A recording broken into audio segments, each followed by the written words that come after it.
problemas de lo digital con una cuestioncita que no esté bien, bloquea todo. Pues ya solucionamos el problema y con la disculpa del caso vamos a continuar con lo de ayer, ¿verdad? Esta es nuestra segunda clase. Estábamos hablando pues de lo que es la introducción, ¿verdad? Dándoles un panorama general, ¿verdad? Muy amplio, hasta dónde podemos llegar con el derecho internacional público. Y solo para terminar de darle forma a ese asunto, voy a ver unas partes de este libro, se llama El Nuevo Sistema Internacional, del Fondo de Cultura Económica. A ustedes, cuando se especialicen en alguna rama, pues traten de ir haciendo acopio de bibliografía, ¿verdad? Que es muy importante. Cada autor que ustedes lean le va dando ideas nuevas, ¿verdad? Y les va solidificando sus conocimientos. Por ejemplo, este es un análisis posterior a la Segunda Guerra Mundial, que se avisoraba, y después del bipolarismo, principalmente. Después de la Segunda Guerra Mundial, el nuevo orden mundial, como yo les decía, fue el bipolar, ¿verdad? Geopolítico. Entonces dice este autor, José Luis León, que es coordinador, porque muchos autores pues han aportado pues con artículos, ¿verdad? Esos son especialistas en la materia, cada quien hizo un tema de su especialidad. Pero dice, a la caída del muro de Berlín en 1989, no solo significó el fin del socialismo real en Europa, también marcó un momento de gran importancia en el proceso de descomposición del sistema internacional bipolar, ¿verdad? Ese que está como que lo aniquiló, ¿verdad? Le dio fin a ese instituido en 1945. La transformación de dicho sistema es un hecho indiscutible, pero no existe un consenso en lo que se refiere a la naturaleza de su sucesor, ¿verdad? ¿Quién iba a seguir esa situación, ¿verdad? ¿Cómo iba a darse la sucesión? Si iba a haber un heredero único, ¿verdad? O un sistema internacional que iba a heredar, ¿verdad?, la realidad mundial. En la primera mitad de los 90, dos distintas caracterizaciones del nuevo orden mundial. Sí va a poder dos: unipolarismo, globalización. El unipolarismo que aspiraba Estados Unidos, ¿verdad? Al ver que cayó todo el bloque socialista, aspiró a ser la única hegemonía mundial. Ahí se llama del bipolarismo al unipolarismo.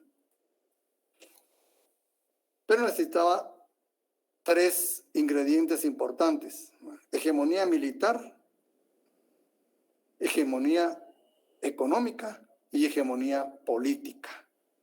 Militar, económica y política. No contaba con la hegemonía económica porque se discutía el Asia-Pacífico y Centro Europa. Y China, ¿va?, que empezaba en un ascenso bastante fuerte.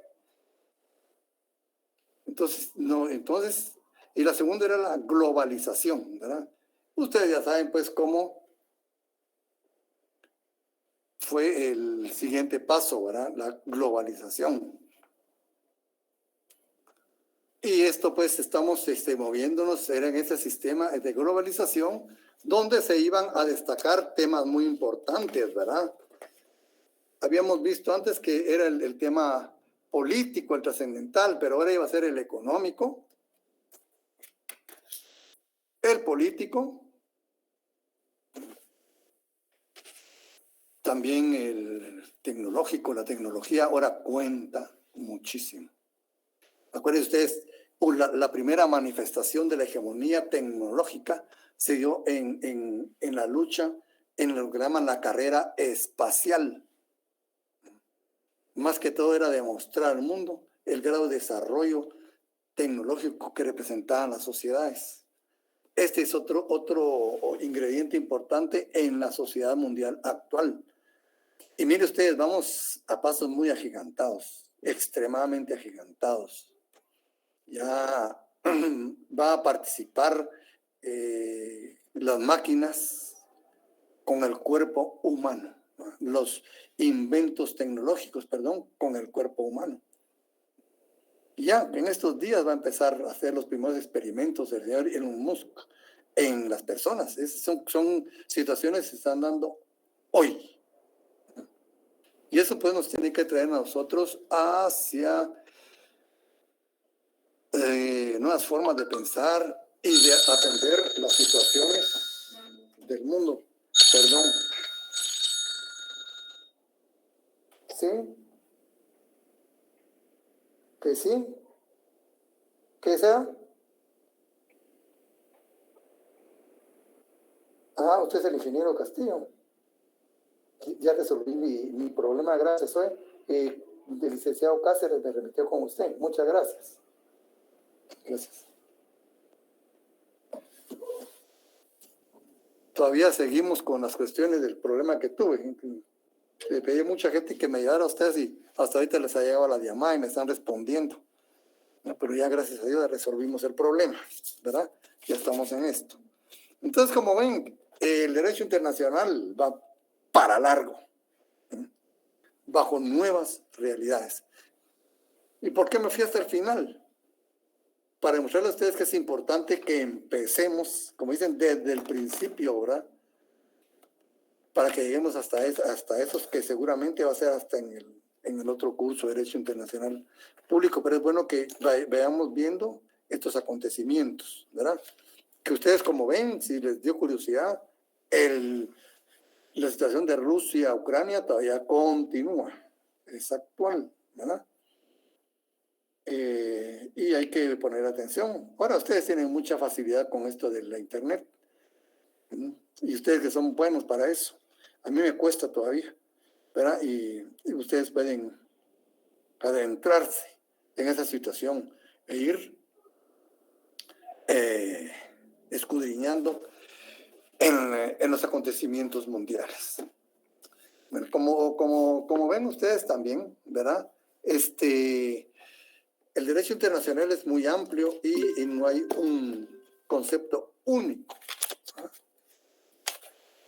Único e inmovible. Es tan dinámico que hay muchos autores que han aportado sus conocimientos para que vayamos viendo estas situaciones. Yo les voy a posteriormente a pasar un documento donde hayan otras definiciones aparte de las del libro. No son muchas, pero es importante, lo importante las definiciones o concepto. Allí, como no estamos en filosofía, ¿verdad? Vamos a utilizar indistintamente definición o concepto, aunque sabemos que filosóficamente son diferentes, ¿verdad? Pero muchos autores se han dado la tarea de proporcionar pues, una definición, un concepto de lo que es el derecho internacional, ¿verdad? Montiel Argüello es un autor cubano que estuvo también por aquí, por Guatemala, muy bueno. Dice el conjunto de principios y reglas que determinan los derechos y deberes mutuos. Eso es importante, miren, mutuos. ¿Por qué? Por el derecho internacional público, se refiere a sujetos que tienen la misma jerarquía, más que todo cuando nos referimos a los estados, ¿verdad? Dice deberes mutuos de los sujetos o personas de la comunidad internacional. Eso dice este autor. Pero me pareció muy importante lo que nos dice la doctora, y aquí no está en el libro, la doctora Loreta Ortiz, catedrática en México, ¿no? De una universidad de México. Ella pues se empieza a referirnos, dice que el ámbito de aplicación del derecho internacional, en un sentido amplio, dice, son las relaciones internacionales, de todo tipo, siempre y cuando sean internacionales. Esta es una observación muy importante, ¿verdad? Porque nos sitúa a nosotros en un punto exacto, ¿verdad?, respecto a esta ciencia. Un ámbito de aplicación, ¿verdad?, en sentido amplio, comprende las relaciones internacionales. ¿Y qué son relaciones internacionales?, pregunta ella. Y dice, es toda comunicación e intercambio. Comunicación e intercambio entre estados. Y todo movimiento de personas, bienes e ideas más allá de las fronteras nacionales. Eso dice que está, esa definición la aporta el doctor Fredrik Hartmann. Entonces dice, es toda comunicación o intercambio, ¿no?, entre estados y todo movimiento de personas, bienes e ideas más allá de las fronteras nacionales. Bastante importante, ¿verdad? Porque nos da una idea de la amplitud, ¿verdad? En lo que concierne al concepto, dice, de derecho internacional, conviene mencionar 3 tipos de definiciones que se han propuesto. Dice. 3 tipos de definiciones. Una definición según sus destinatarios, dice. Entonces dice aquí, es el derecho internacional público, que es el conjunto normativo destinado a reglamentar las relaciones entre sujetos internacionales. Como ven, la definición va dirigida a los sujetos. Destinado a reglamentar, dice, las relaciones, reglamentar, dice, las relaciones entre sujetos internacionales. También dice que hay una definición según la materia. Bueno, el anterior nos cita al doctor Seara Vázquez, Modesto Seara Vázquez se llama él. Es catedrático de la UNAM, español, nacionalizado mexicano. Un gran autor, muy de mucho prestigio a nivel internacional. También dice en relación según la materia, dice. Entonces, la definición la proporciona Guggenheim, que dice, el derecho internacional público es el conjunto de normas jurídicas que rigen las relaciones internacionales, la materia, relaciones internacionales. El otro que decía, a los destinatarios, entre sujetos de derecho internacional. Como ven, hasta cambia, pues, ¿verdad?, el enfoque que les van dando a esta definición. Y también dice otra definición según la técnica de creación de las normas, porque esta es una cuestión muy importante, ¿verdad?, de las normas de derecho internacional público. ¿De dónde nace? Y hay quienes dicen, el sujeto del derecho internacional público crea su propia norma y se rige por ella. Cuando estamos hablando de los estados, ¿verdad?, porque los estados en las conferencias internacionales o dentro de los organismos internacionales crean la norma de derecho internacional público, pero se la aplican ellos. Esa es una cuestión muy importante que diferencia de las normas internas. Entonces, la creación de las normas, dice, es el conjunto de normas para un momento dado y que sin tener en cuenta el objeto ordenado o el sujeto obligado, ¿no?, se han convertido como consecuencia de un proceso, de un procedimiento, se han convertido como consecuencia de un procedimiento en internacionales. O sea, ¿cómo nacen las normas de derecho internacional? Hoy por hoy hay legislación internacional entre los propios estados, directamente entre los estados, los tratados bilaterales, ¿verdad? Se crea norma de derecho internacional, pero también pueden darse en el seno de los organismos internacionales. Allá son normas multilaterales, pero que su procedimiento las hace ser internacionales, ¿verdad? Perdón, me continúan llamando, ¿eh? Ya que resolví mi problema. ¿Aló? ¿Sí? Disculpe, estoy dando clases en línea. Sí, ¿qué le digo? Perdón, entonces que le llame más tarde, ¿eh? Bueno, se cuida. Don César. Dios. Perdón, compañeros. Estoy ya en resabio de mis apuros. Bueno, entonces, como ven, hasta las definiciones pueden tener sus diferentes enfoques. Unos dirigidos a los sujetos, otros dirigidos a la materia y otros dirigidos a la técnica de creación de sus normas. Pero también nos da otro concepto más generalizado, tratando de hacer acopio de lo anterior, y dice, es aquella rama del derecho que regula el comportamiento de los estados. Ya vimos, ¿verdad?, cuál es el enfoque. Y demás sujetos atípicos, mediante un conjunto de normas positivizadas por los poderes normativos peculiares de la comunidad internacional. Dos enfoques, ¿verdad? Los sujetos, los tres, la materia y la técnica de las normas de creación. Entonces, ven que la situación es bastante interesante. Tenemos también aquí, ¿verdad?, otro autor.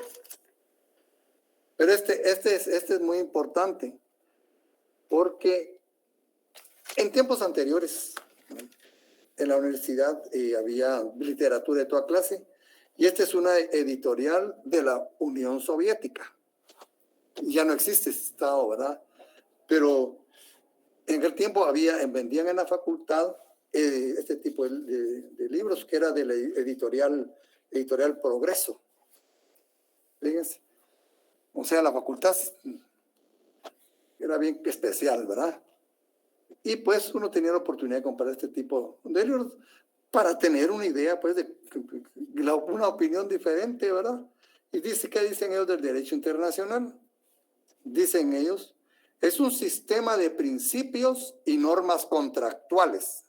Muy importante también, ¿verdad? Fíjense, pero ya nos ven como sistema.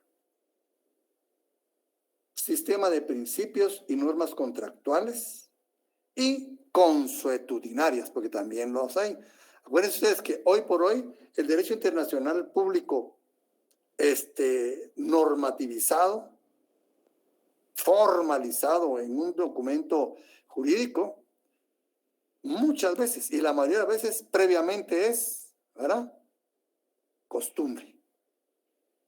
Entonces, ¿qué dicen? Que el derecho internacional muchas veces es la costumbre internacional positivizada, ¿verdad? Entonces aquí dicen sistema de principios y normas contractuales y consuetudinarias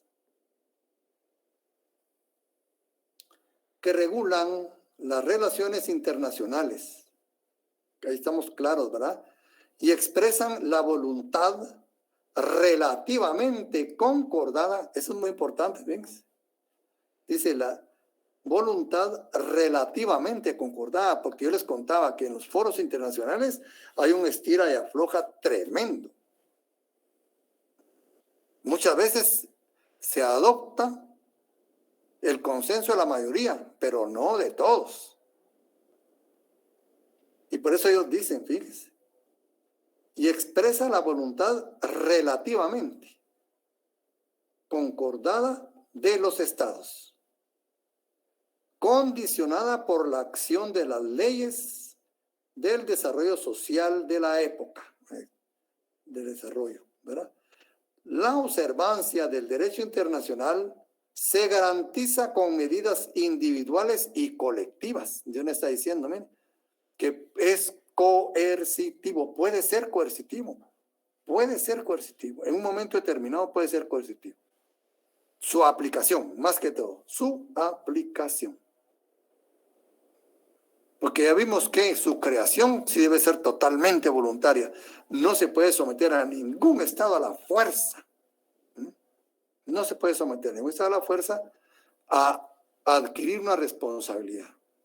Pero una vez acordado, ya es norma jurídica de obligatorio cumplimiento. Incluso, fíjense ustedes, cuando veamos los tratados, hay un principio que se llama el pacta sunt servanda. Eso también lo han visto ustedes en los contratos, ¿verdad? El pacta sunt servanda.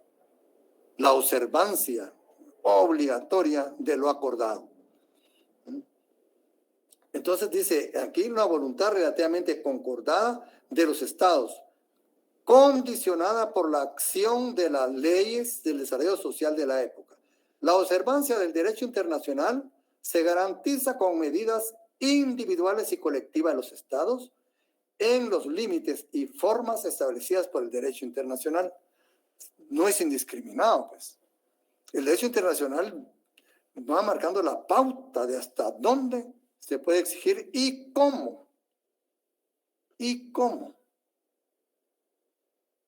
¿Pero qué dicta todas esas medidas? Los valores supremos del derecho internacional.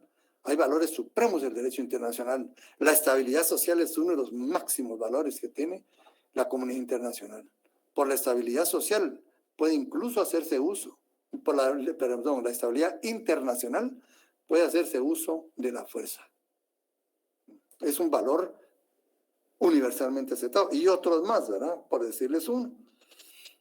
Entonces vemos que constituye un sistema especial de normas jurídicas. Ya vimos, ¿verdad? En atención a sus normas, cómo se crean. Por eso dicen ellos que constituye un sistema especial de normas jurídicas que no entra en el sistema del derecho nacional de los estados. Es diferente, ¿verdad? O sea, no es que sea diferente, pero tiene su propio, ¿verdad? Corpus juris, como le llaman. Es muy propio de ellos, ¿no? Entonces dice que no entra dentro del derecho nacional de los estados y no contiene normas de este. Al propio tiempo es influido por las normas de derecho nacional y también puede influir en el desarrollo de estas. Regula relaciones entre estados. No solo en la esfera de la cooperación, sino también el de la lucha. O sea, en todo tipo, ¿verdad?, de relaciones. Y, por ejemplo, los principios y normas que reglamentan el arreglo de controversias y la conducta de los estados durante los conflictos. O sea, todo eso abarca el derecho internacional público. Como ven, es un punto de vista bastante importante también. Y vamos sacando, pues,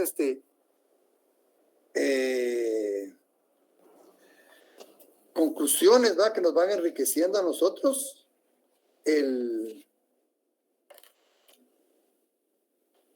nuestro conocimiento, ¿verdad?, del derecho internacional.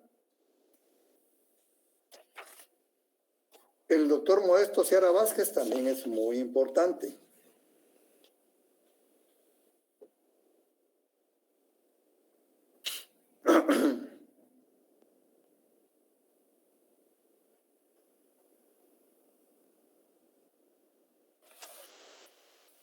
El doctor, pues, no solo nos habla de la comunidad internacional y del objeto y fundamento del derecho internacional, ¿verdad? Y entre todos ellos, pues, nos proporciona un concepto que hace los leí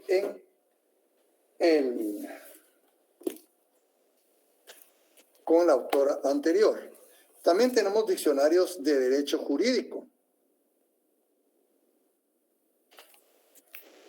por el doctor Juan Ramírez Gronda.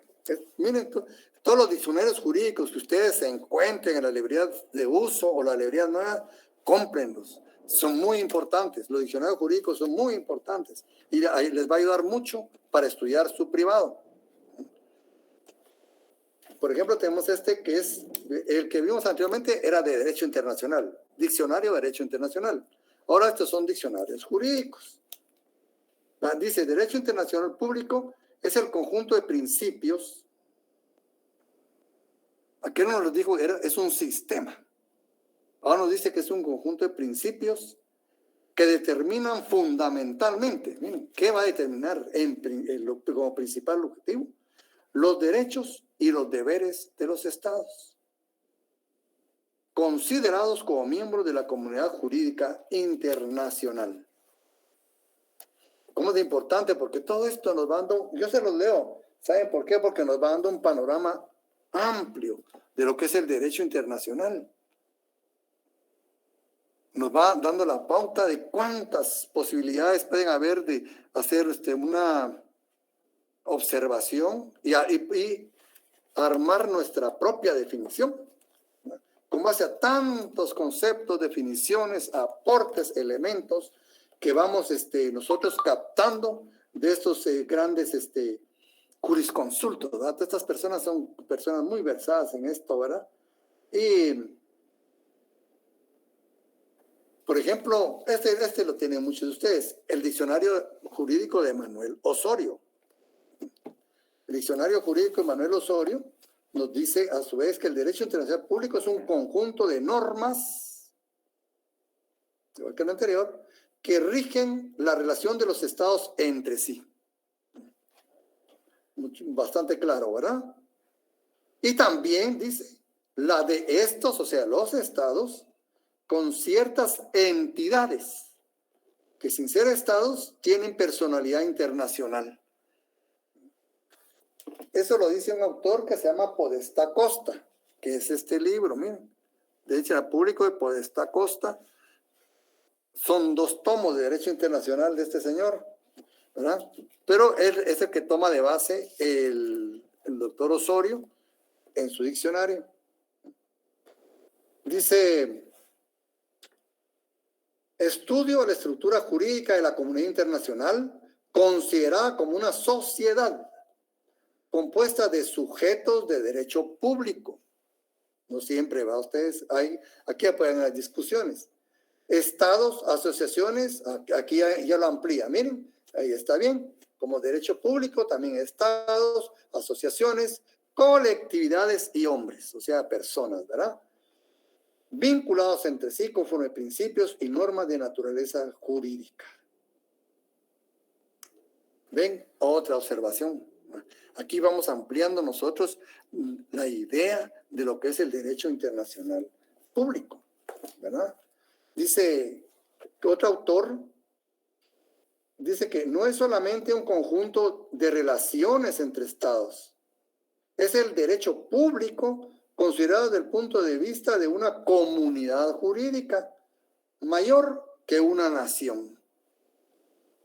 Comunidad que en su acepción más amplia abraza la especie humana.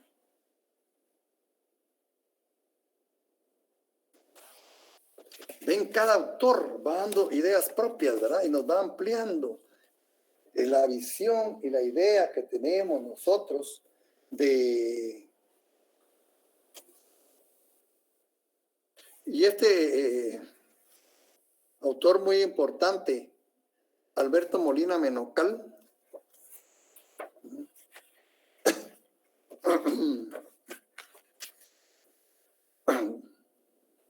el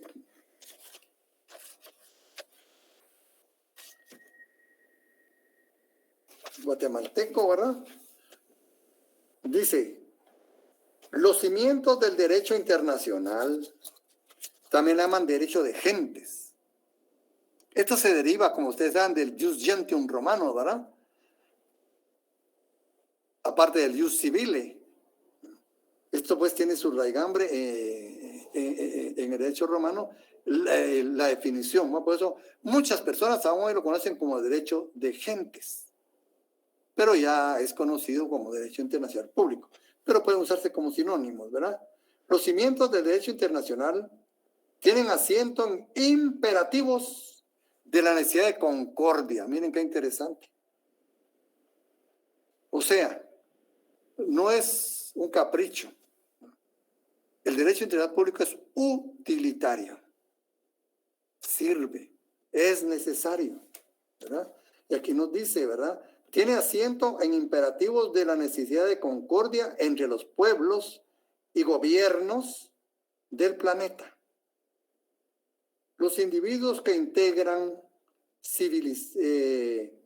cualquier Estado necesitan postulados jurídicos que regulen sus derechos y deberes para la existencia y delimitación de sus múltiples actividades dentro de la colectividad como nación. De idéntica manera, los Estados requieren normas determinantes de las obligaciones y derechos y las acciones que enmarquen su convivencia para la finalidad de que ésta se desarrolle en planos de armonía y respeto. Hace un símil, ¿verdad?, entre la persona y el Estado, que tanto la persona como el Estado necesitan de normas, principios y reglas para su convivencia, para su desarrollo y para su existencia.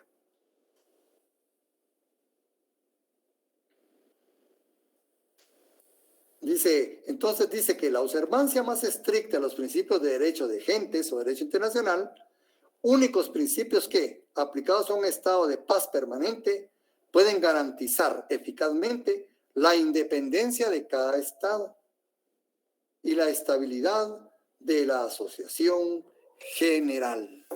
O sea, los estados, como ustedes saben, ¿verdad?, conviven entre sí. ¿Y cómo se garantiza la estabilidad de esa convivencia? ¿Cómo la garantizamos nosotros? Con el derecho internacional público. Garantiza la convivencia, su estabilidad, su perfeccionamiento. Sin esa convivencia no podría haber incluso sociedades. Ya no hay ninguna sociedad que pueda vivir aisladamente, ni los Estados Unidos, ni China, ni Rusia, que son países enormes y con un potencial económico y tecnológico. Ustedes tal vez no se imaginarán hasta dónde van esos países. Estados Unidos tiene la capacidad en una guerra de monitorear soldado por soldado. Monitorea cada soldado en particular. Incluso dice que puede controlar, puede monitorear su estado de ánimo, su presión, su composición sanguínea, ¿verdad?, que esté correcta.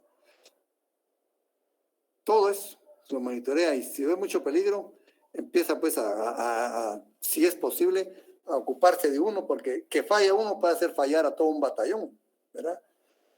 Su estabilidad cardíaca, todo eso lo puede monitorear Estados Unidos en el caso de una guerra, soldado por soldado. Miren por dónde van. Rusia desplegó 100,000 soldados en Bielorrusia, en la frontera con Ucrania, ¿verdad? Miren esas capacidades que tienen esos países, ¿verdad? Y ya se están formando dos bloques. El bloque que apoya a Rusia y el bloque que apoya a los Estados Unidos, que apoya a Ucrania a través de los Estados Unidos. Solo para decirles algo, con Rusia está China, está Corea del Norte, que tienen unos ejércitos enormes que sobrepasan el 1,000,000. Con creces sobrepasan el 1,000,000. Y con tecnología militar de primera, tecnología de punta, ¿verdad? Igual que la Rusia. Pero Estados Unidos también tiene lo suyo, ¿verdad? Que está con el Reino Unido, Canadá.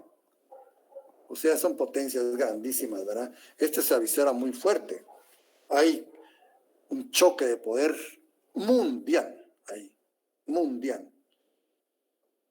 Como le digo, solo el derecho internacional, hoy por hoy, en este conflicto, está jugando una carta importantísima. Y tiene que demostrar su utilidad. ¿Ya vieron cuando falló las dos guerras mundiales? Entonces, vamos al libro del doctor Carlos Larios, ¿verdad?, que les he recomendado como libro que nos va a ayudar como de texto recomendado, ¿verdad? dice el doctor, en derecho una definición siempre es riesgosa. Miren cómo empieza él. Porque la mayoría de las veces no responde exactamente a lo que se desea significar. Como ven, cada lectura nos va enseñando algo, ¿se dan cuenta? Por eso es importante leer muchos autores. No quedarnos con uno, porque nos van dando y nosotros vamos creando nuestro propio criterio. Entonces aquí el doctor empieza con eso, no puede darse una definición, ¿verdad? Es difícil. Filosóficamente una definición solamente contiene dos términos, género y especie. Dice. En derecho se acostumbra a presentar descripciones que luego se explican en detalle, descripciones que intentan abarcar todos los aspectos de la materia a tratar. De otra parte del principio, presentar en forma general el contenido de la materia a estudiar es como una idea general que sitúa al estudiante en el contexto de su materia de estudio. Por eso vimos, ¿verdad? Les di un paseo por muchos autores, ¿verdad? Que tienen su propio criterio para conceptualizar o definir al derecho internacional público. Y todos ellos, como lo digo, son autores muy calificados, son personas conocidas pues en el mundo internacional, ¿verdad? Por sus aportes que han dado. No son personas que se atrevan a dar una definición por así, ¿verdad? Entonces, todas las definiciones tienen su valor, ¿verdad? El derecho internacional público es el conjunto de normas que procuran una convivencia pacífica entre los estados. Y aquí, pues, cita a la autora Ken Hus. Dice, el derecho internacional es el ordenamiento jurídico, ya dice, ordenamiento. ¿Verdad? Aquí nos decían conjunto de normas, sistema. ¿Verdad? Ahora ya no lo enfocan de otro punto de vista. Ahora nos ponen como un ordenamiento jurídico. Es más positivista, ¿verdad? Como ustedes ven. Que regula las relaciones entre estados. ¿Verdad? Y entonces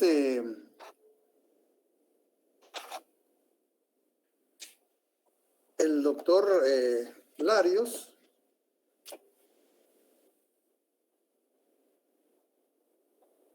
trata de dar su propia definición. Dice acá, el derecho internacional público es el conjunto de normas y o principios que rigen. Miren, eso es importante, ¿verdad? Rigen. Allá nos dando una idea muy clara hacia dónde va el derecho. ¿Pero qué van a regir? Dice que rigen relaciones. Eso nos dice el doctor Larios, ¿verdad? A, dice, de los estados entre sí. B, de los estados y aquellos entes internacionales que sin ser estados en el sentido pleno de la palabra, reciben tratamiento de estados. ¿No?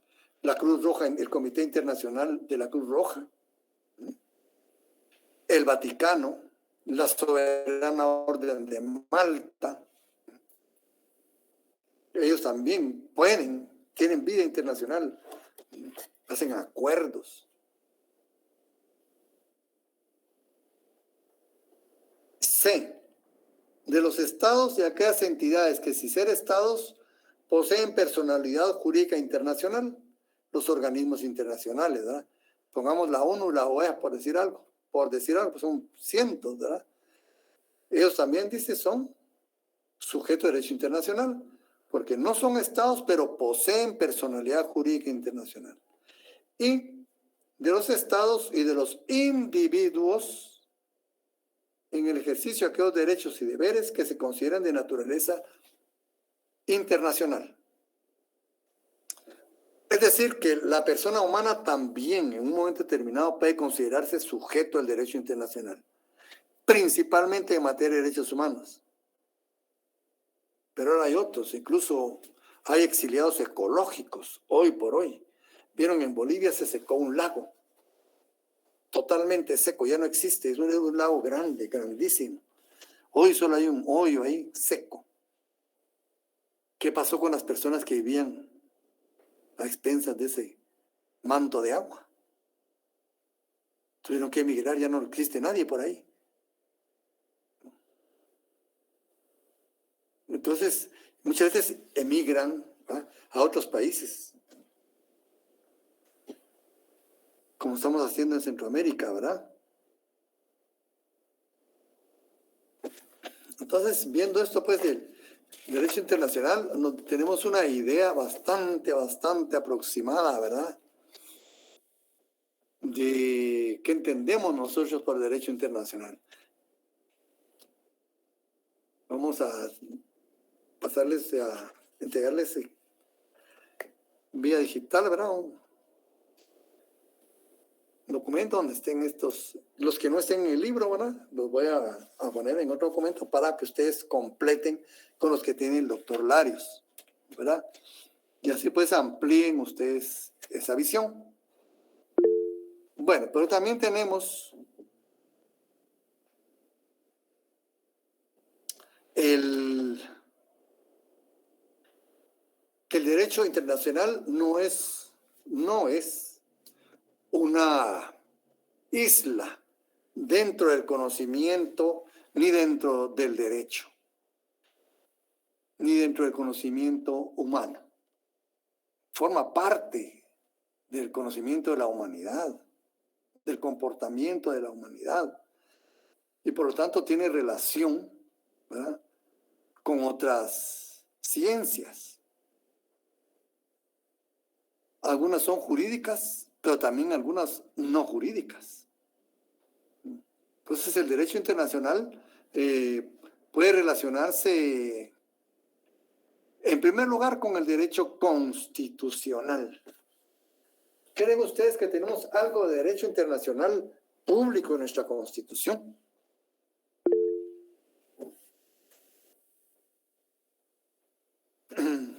¿Qué opinan ustedes?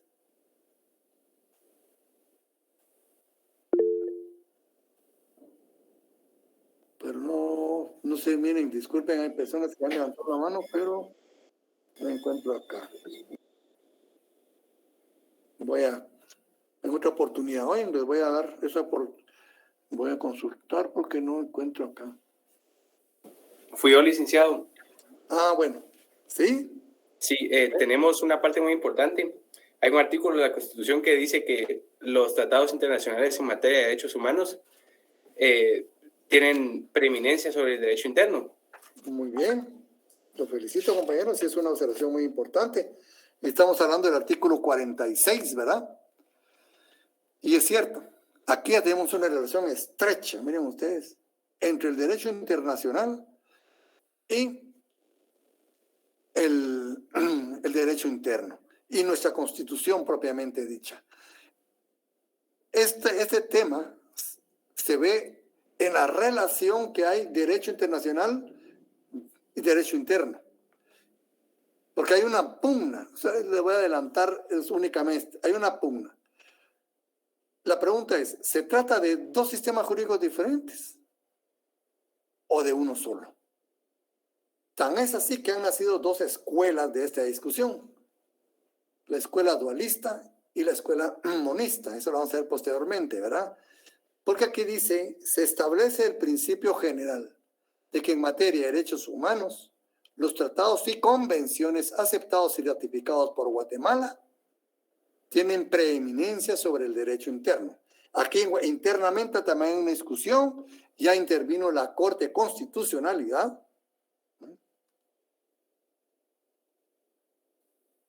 y emitió ya su opinión. Todos estos trabajos, no sé, ustedes deberían de tenerlos, ¿verdad?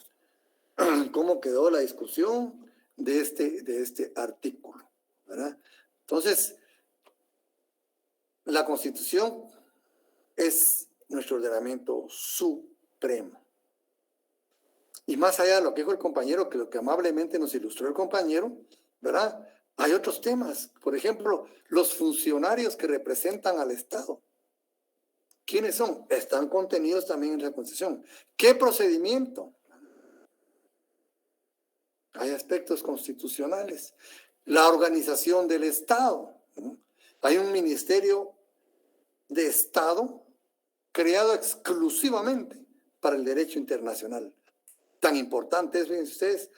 Aparte de ello, existe algo muy importante en nuestra Constitución. Vamos a remitirnos a esto, ¿verdad? Nos ubicamos en el título 3, capítulo 2.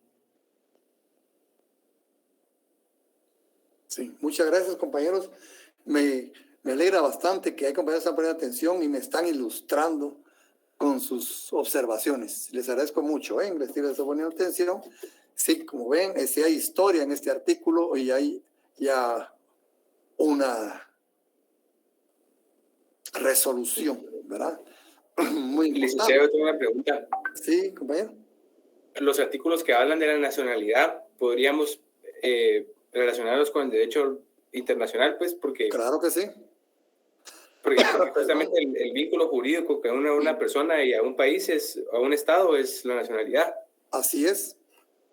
Pero en nuestra facultad, sí lo vemos en el derecho internacional, pero privado. Pero sí es derecho internacional, ¿no? Sí es derecho internacional. Pero nosotros lo ubicamos en el derecho internacional privado. Pero su observación es muy importante. Y así es, la nacionalidad también es un tema que toca, pues, a la vida de las naciones, ¿no? Pero aquí se trata de intereses privados, ¿verdad? La persona que adquiere la nacionalidad y también la naturalización, ¿verdad? Que es otra figura acorde con ello, ¿verdad? Bien, tenemos también el capítulo 3, que es el exacto, ¿verdad? Al que queremos llegar, que incluso dice relaciones internacionales del Estado. Relaciones internacionales del Estado. Entonces, nuestra diplomacia, la diplomacia guatemalteca debe desenvolverse, desarrollarse, expresarse y vivir bajo los postulados estatales de estos artículos. A estas se le llaman políticas de Estado. Por eso ven ustedes en otros países, la diplomacia es de carrera, Cambian los presidentes y los diplomáticos continúan, porque los diplomáticos desarrollan intereses de Estado, no de gobierno. Esa es la diplomacia. Y en Guatemala, pues, como ustedes saben, hemos tenido cancilleres de todos los colores, ¿verdad? De todos los colores. Mientras anteriormente hubo un canciller y decano, ilustre decano de nuestra facultad, que participó en uno de los casos de derecho internacional privado, de nacionalidad precisamente, más importantes, que incluso es de estudio en muchos países del mundo, el caso Notebum, donde estuvo involucrado Guatemala, donde se discutió y se desarrolló el tema de la nacionalidad, con base a los alegatos que presentaron nuestros ilustres abogados de ese tiempo, ¿verdad? Creo que ni yo había nacido, pero es un caso muy importante. Lo vamos a leer, si Dios nos da licencia, que estemos en el otro curso de Derecho Internacional Privado, ¿verdad? Bueno, ¿qué dice el artículo 149? Y eso es bueno que lo analicemos, ¿verdad? De las relaciones internacionales.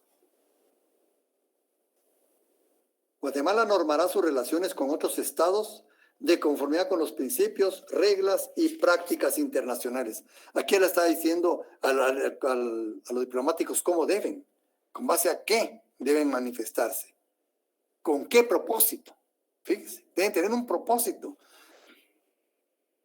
Con el propósito de contribuir a mantener la paz, la libertad, el respeto y defensa, y así continúa. Nos está diciendo, ¿verdad?, cómo debemos hacer. Pero hay otra vertiente, la relacionada con la comunidad centroamericana. Y dice, Guatemala como parte de la comunidad centroamericana mantendrá, allá ordena, ¿verdad?, igual que acá, son imperativos. y cultivará relaciones de cooperación, solidaridad, como ven, ya cambia, ¿verdad? Aquí hay relaciones de cooperación, de solidaridad, ¿verdad? Con los demás estados. Esto lo vamos a ver más detenidamente, ¿verdad? En otro tema. Pero yo le estoy adelantando para que podamos entrar en materia, ¿verdad? Y hay otro también, otra vertiente. Son 3 vertientes. La última es relaciones con estados afines.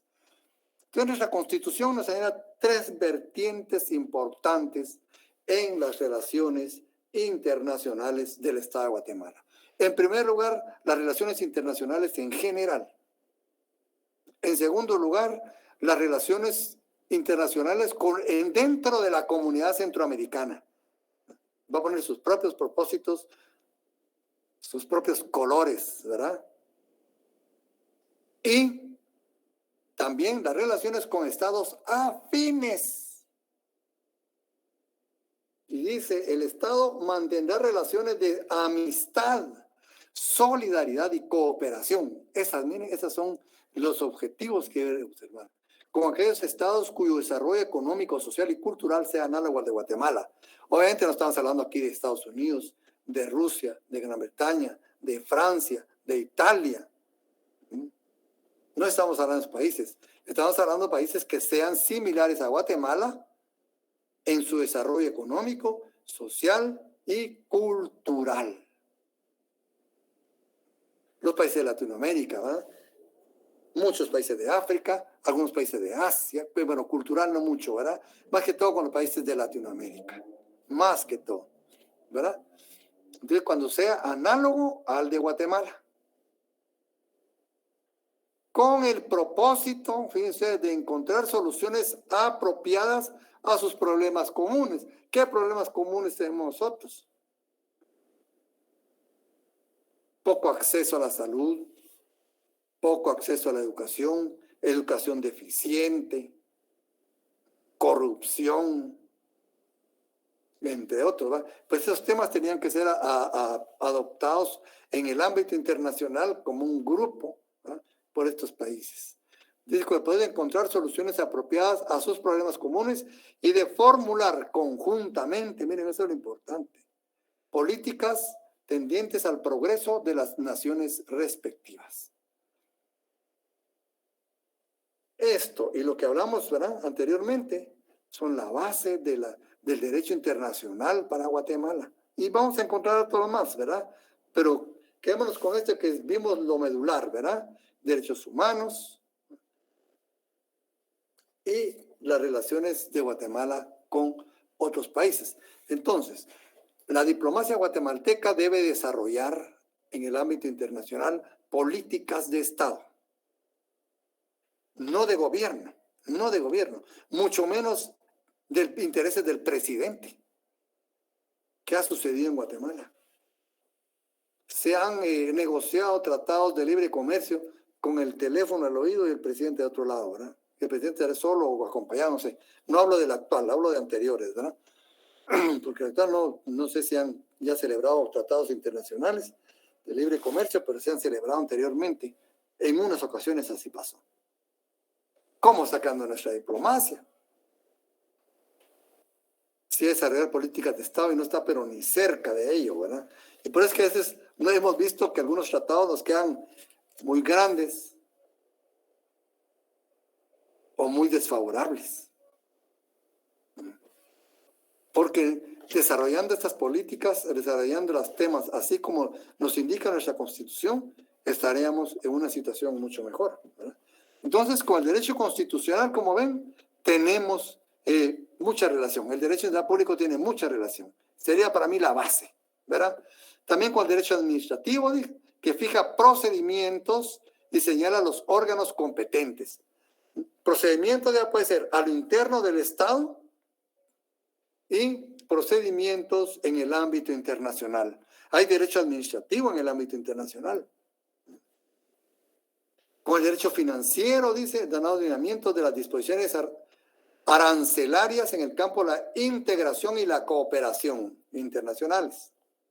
Con el derecho mercantil, dice que nos presenta el camino de actuar de las grandes sociedades.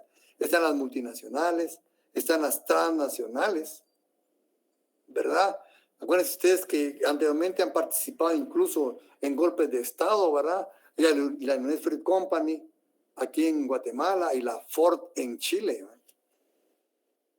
Que son grandes compañías que mueven cantidades enormes de dinero. A veces superan el presupuesto de Estado de las naciones donde están, ¿verdad? Esas sociedades manejan unas cantidades enormes de dinero, ¿verdad? En el derecho penal, esto más que todo tiene cabida en el derecho internacional privado, pero sí es derecho internacional en sentido amplio de la palabra, y en el derecho civil. Y todas las ramas del derecho notarial, todos, ¿verdad? Tenemos el derecho diplomático, no se diga, ¿verdad? Y aquí no lo puso el doctor con el derecho diplomático. Que sí es un derecho, pues derecho diplomático. Bueno, pero también tiene relación con las disciplinas no jurídicas, con la historia, con la geopolítica, con la ciencia política, con la sociología, con la economía, ¿verdad? Con la historia, ¿verdad? El desarrollo de las diferentes instituciones, de las diferentes situaciones planetarias de la humanidad, ¿verdad? El contexto en que han nacido las diferentes instituciones del derecho, el contexto histórico, ¿verdad? En el que han nacido las diferentes instituciones del derecho. Y esa es una cuestión que lamentar con relación al Parlamento Centroamericano. Porque ustedes ven, el Parlamento Centroamericano responde a una necesidad imperante. Y solo el Parlamento Europeo, el Parlamento Centroamericano, tiene la representación directa de las comunidades integradas. Pero aquí lo han sesgado mucho. Lo han sesgado mucho. La geopolítica, ¿verdad? La aparición de determinadas tendencias políticas y centros geográficos de poder, ¿verdad? Y la ciencia política nos demuestra, dice, el fundamento del actuar de los estados en el contexto de la comunidad internacional, la aparición y transformación de diferentes sujetos de derecho internacional público, pero también, y aquí nos puso el doctor, los polos de poder mundial. La ciencia política en el campo internacional, los polos del poder mundial. O no hay poder mundial, hay poderes mundiales, ¿verdad? También la economía, los fundamentos del cambio, ¿verdad? De los desplazamientos del poder económico en el mundo. Ahorita vemos que se está desplazando para China, principalmente, pero también para el Asia. Vietnam va en un ascenso tremendo, Singapur también están con economías muy fuertes ya. Y los polos de poder económico mundial. Esos polos de poder económico van a controlar los precios internacionales, las cuotas de exportación. Por ejemplo, Guatemala podría llenar de azúcar todo nuestro territorio. Pero los poderes económicos mundiales nos señalan cuánto podemos vender y a qué precio.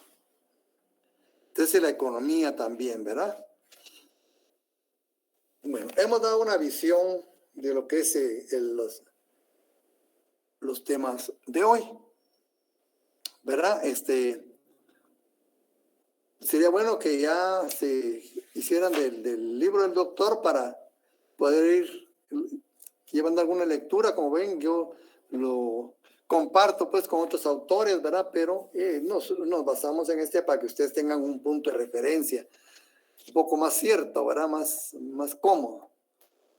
Ese es mi objetivo, para que ustedes puedan ir pues adelantando un poco en los temas, ¿verdad? Y todo esto nos va dando una idea de lo que es el derecho internacional público.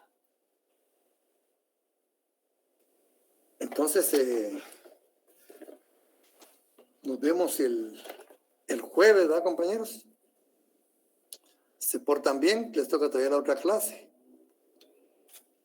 Y nos vemos la otra semana. Ha sido un placer, jóvenes, y que Dios quede con ustedes.